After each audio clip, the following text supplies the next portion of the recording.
ঈদে মিলাদুন নবী এটা ইসলামের একটা বড় বিদআত।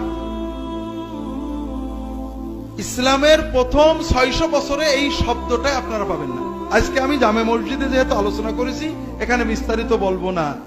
রাসূলুল্লাহ সাল্লাল্লাহু আলাইহি ওয়াসাল্লাম থেকে সাহাবীগণ 600 বছর সিরাতুন নবী, সাহাবী তাবী, চার ইমাম, আবু হানিফা, আমাদের আব্দুল কাদের জিলানী, কি বলে ইমাম গাজালি সহ সবাই, তারা কেউ মিলাদুন নবী পালন করেনি, সিরাতুন নবী পালন উদযাপন আলোচনা করেছেন সেটা সারা বছর এবং সারা বছর।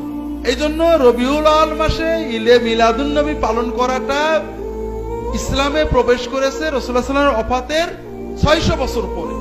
তবে রাসূলুল্লাহ সাল্লাল্লাহু আলাইহি ওয়াসাল্লামের মিলাদ পালনের সুন্নত পদ্ধতি হলো মিলাদ দিন না বার, সোমবার প্রতি সপ্তাহে।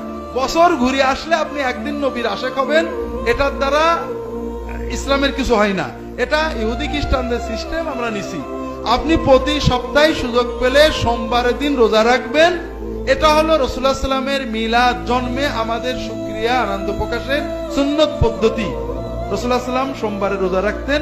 সাহাবায়ে কেরাম প্রশ্ন করেন, ইয়া রাসূলুল্লাহ, আপনি সোমবারে কেন রোজা রাখেন? তিনি বলেন, আমি এই দিনে জন্মেছি এবং এই দিনে আমি নবুয়ত পেয়েছি। অন্য হাদিসে আসছে নবীজি সোমবারে হিজরতও করেছেন, সোমবারে মদিনায় পৌঁছেছেন।